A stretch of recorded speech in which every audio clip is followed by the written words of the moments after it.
such a strong statement coming out yet again regarding that flag hoisting which is to take place on the 26th?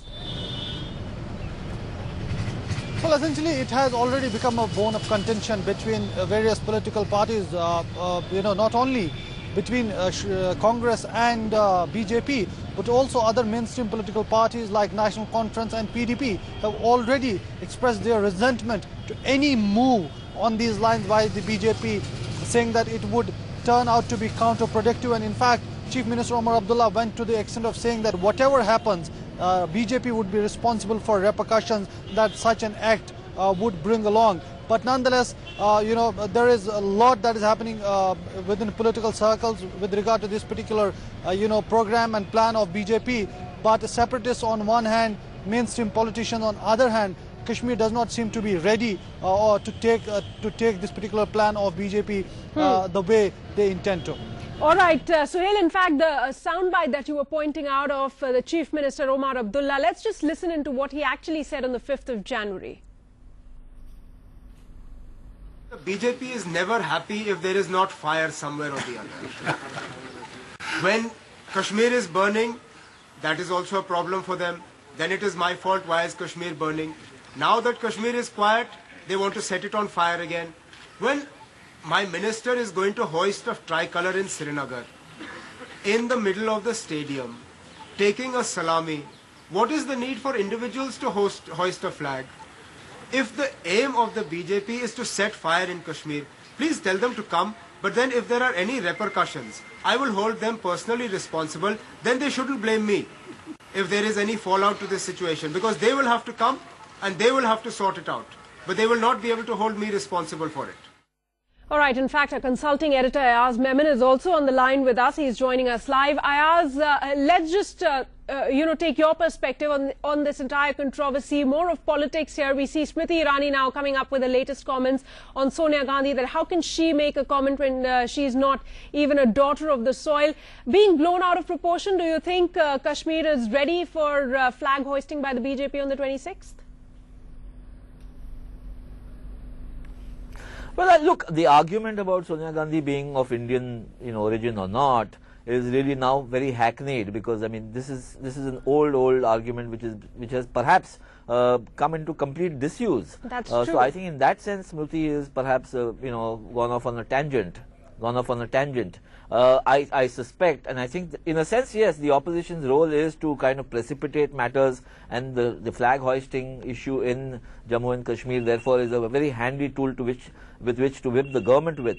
But as long as it, the issue should not, there is a feeling, overreaching feeling about the BJP trying to kind of polarize opinion across the country once again, and there is this fear that you might just kind of make this into snowball it into a kind of a Hindutva campaign which we saw during the Babri Masjid demolition. So as long as, in a linear argument, yes, I mean, why shouldn't anybody raise the flag anywhere? But given the history, and it's a very complex issue, Kashmir, if it was so cut and dried, so easy to resolve, then there wouldn't have been this complexity. I think they need to tread a little cautiously. Absolutely, but obviously, as you were pointing out, the BJP raking up this issue once again, trying to politicize it to the fullest. I'm afraid that's all the time we have. Ayaz, thanks so much also, Suhail Bukhari, for joining us with your inputs. We're slipping into a short break, but up ahead, opposition MLAs resort to fresh gimmicks with total disregard for House decorum. We'll give you an update on what happened in Karnataka Assembly today.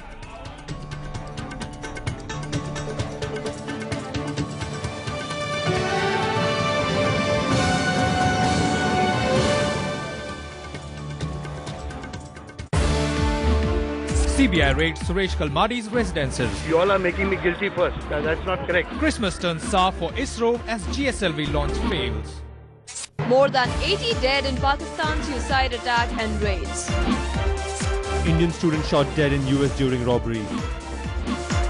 Airport operations limp back to normal in snow-hit Europe. Summing up the day at 9 with NewsX at 9. Brought to you by Toyota Etios, Q-Class, World First, India First, My First. Flashback to the magic of Indian cinema. The timeless stories. Stars that take your breath away. powerful melodies, the fashion, the style, the craze. Relive the captivating moments of the silver screen on Flashback. At these times on NewsX. He had some bigger vision. Did you miss it? Did you like it? Or do you want to see it again? NewsX presents Red Tag. Now, your favorite documentaries, programs, stories and much more. Just a click away. Log on to youtube.com/newsxlive and watch your favorite Red Tag show anytime, anywhere. Also, to join the NewsX community, log on to facebook.com. For more information, log on to newsx.com. Thought you could do anything as a kid? You still can. One individual can make a difference. A single brilliant idea. A thinker. An innovator. And all they did to become an entrepreneur. Their stories. Their hurdles. Twice I got cheated really badly. And where they are today. If you want to be the future entrepreneur, watch India Inc. at this time on NewsX.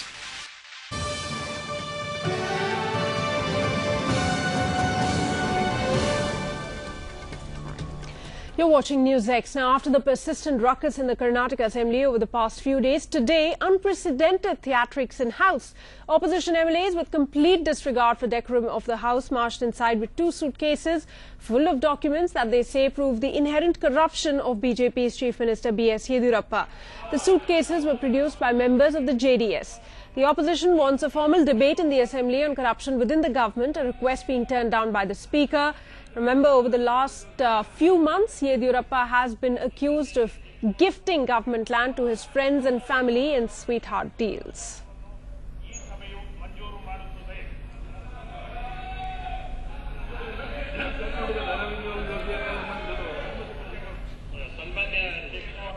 As we have been mentioning, after the persistent ruckus in the Karnataka Assembly over the past few days now, in fact, ever since the Assembly session has begun since Monday, unprecedented theatrics were witnessed in the House today. All right, in news from the national capital, Jet Airways pilot Vikas Agarwal, who had allegedly ran his car over another driver in rage in the capital's upscale Khan Market, he's now out on bail. The pilot was released from police custody as charges against him were bailable. Now, police say Agarwal was entering the market when his Ford Icon grazed the car of Rajiv Jolly, a restaurant manager. In the altercation that ensued between the two, Jolly had reportedly held the pilot's collar and slapped him. Now, in the melee, Agarwal tried to escape, but Jolly hung onto the car's window. But the pilot had moved ahead, resulting in Jolly getting caught under the wheels and was crushed to death.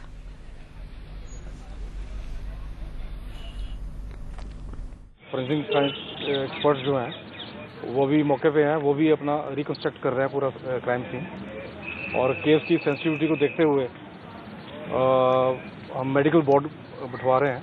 As per legal provision it's available offence, so bail was granted. So far all the evidence lead to the nature of accident. All right, our correspondent Ridhima Tomar is now joining us from New Delhi to get us the latest. Ridhima, last we heard Vikas Agarwal was out on bail. Any more updates that you can give us?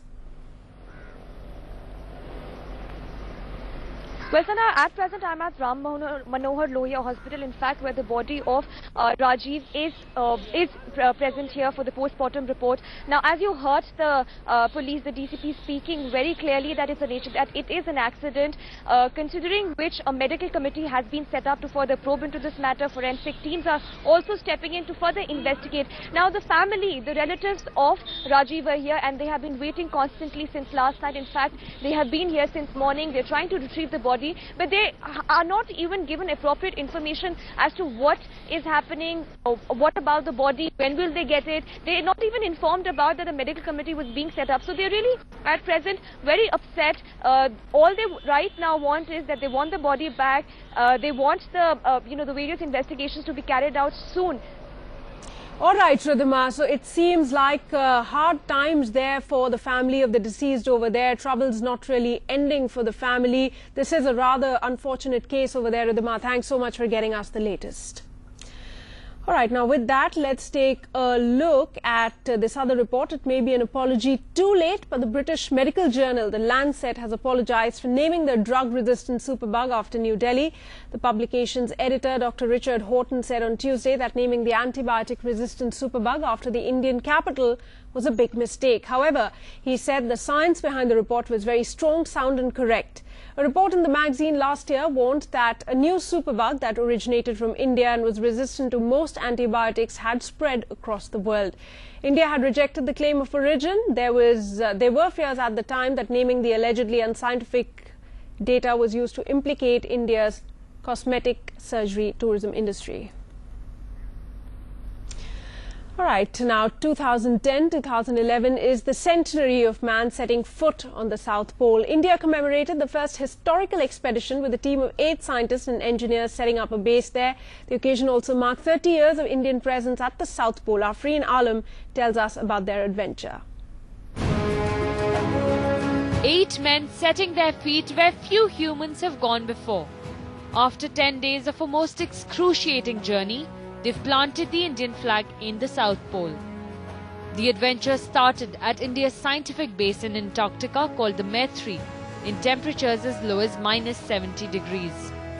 Because each day and every moment was a challenge. Survival was a challenge. In spite of all the facilities, I would say that survival was indeed a challenge. And the challenge was in the basic things. That was the basic thing, that getting water, getting food, and you would avoid getting water, you would avoid cooking food, because that was very difficult. And that was the biggest challenge, I would say. India's third research base in the region is called Bharti. The state-of-the-art facility would be ready by March 2012. And so I'm really very proud of you, but I think there are many more things to be done. A lot of things to be learned in the process of being present at the Antarctic, about the history of planet Earth, the way the tectonic plates are moving. With these giant strides in the polar sciences, India is on top, literally at the edge of the world.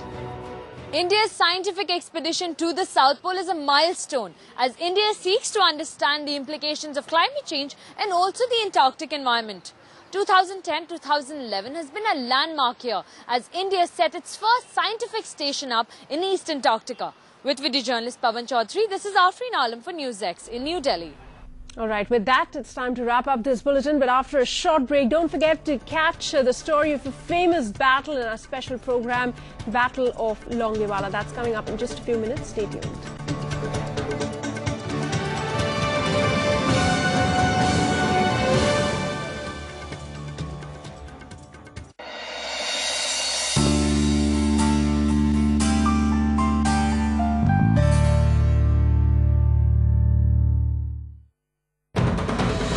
Or middle of 71, I was nominated to take over Jaisalmer in the event of any hostility. The officer who was on patrol reported to me. Enemy tanks are now heading for Longewala. And we have no FAC there, no artillery there, no anti-tank gun.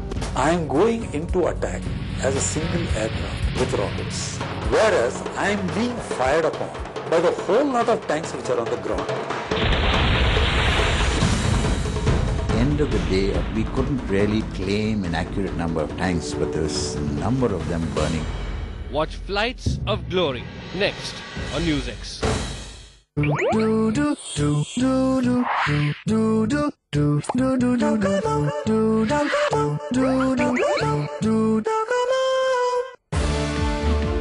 CBI raids Suresh Kalmadi's residences. You all are making me guilty first. That's not correct. Christmas turns sour for ISRO as GSLV launch fails. More than 80 dead in Pakistan's suicide attack and raids. Indian student shot dead in US during robbery. Airport operations limp back to normal in snow-hit Europe. Summing up the day at 9 with NewsX at 9. Brought to you by Toyota Etios, Q-Class, World First, India First, My First. Are you more a Kashmiri or a Pakistani? We are not in favor of merger to Pakistan. Do you feel that the Muslims are going to stay away from you? Oh, government takes the blame, major blame, because they are in power. It's a cold-blooded murder. That we can mobilize the people. And you're not a Maoist sympathizer or an ideologue, right, Swamiji? You are very intelligent, but in India it is a caste which factors. Watch Straight Talk with Seema Mustafa at these times on NewsX.